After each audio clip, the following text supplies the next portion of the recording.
آج ہم آپ کو ایک ایسی ہستی کی سچی کہانی سنانے جا رہے ہیں جن کا نام صدیوں سے محبت، انسانیت اور رحمت کی مثال مانا جاتا ہے۔ یہ ہے حضرت خواجہ معین الدین حسن چشتی رحمۃ اللہ علیہ، جنہیں پوری دنیا غریب نواز کے نام سے جانتی ہے۔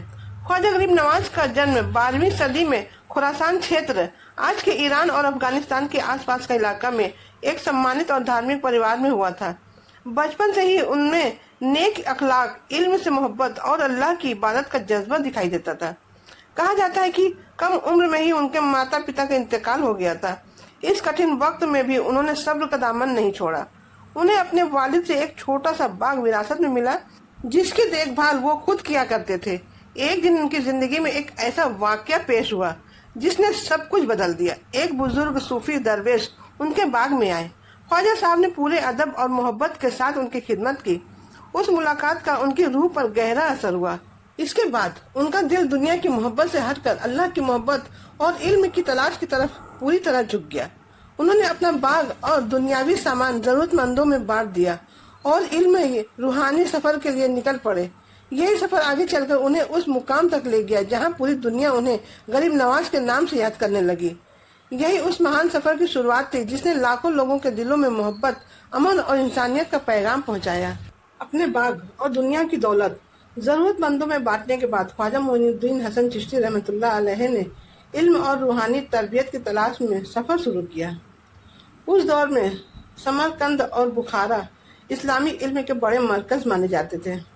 وہیں جا کر انہوں نے قرآن، حدیث، فقہ اور دوسری دینی علوم حاصل کیے۔ علم حاصل کرنے کے باوجود ان کے دل میں یہ احساس تھا کہ صرف کتابی علم ہی کافی نہیں، بلکہ دل کی اصلاح اور اللہ کی قربت بھی ضروری ہے۔ اسی تلاش نے انہیں ایک مہان صوفی بزرگ حضرت خواجہ عثمان ہارونی رحمۃ اللہ علیہ تک پہنچا دیا۔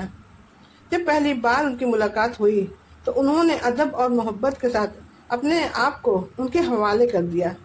حضرت عثمان ہارونی نے انہیں اپنا مرید بنایا اور برسوں تک روحانی تربیت دی۔ اس دوران انہوں نے صبر، اخلاص، توکل، خدمت خلق اور اللہ کی یاد میں زندگی گزارنے کی تعلیم حاصل کی۔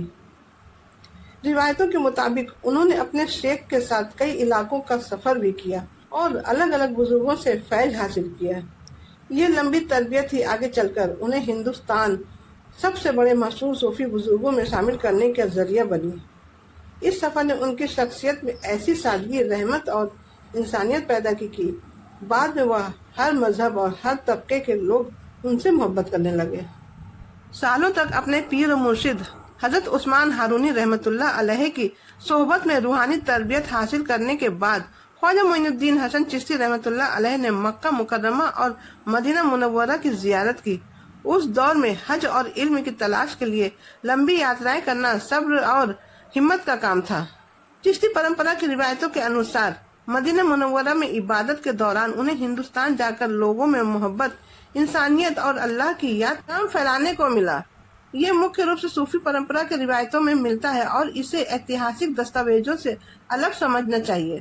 اس کے بعد انہوں نے ہندوستان کا رخ کیا۔ کئی شہروں سے گزرتے ہوئے آخر کار اجمیر پہنچے۔ اس وقت اجمیر ایک مہتوپورن نگر تھا۔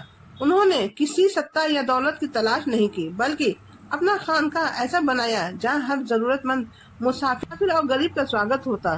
ان کا پیغام تھا محبت، خدمت، صبر اور انسانیت۔ اسی وجہ سے لوگ انہیں پیار سے غریب نواز یعنی غریبوں کی مہربانی کرنے والا کہنے لگے۔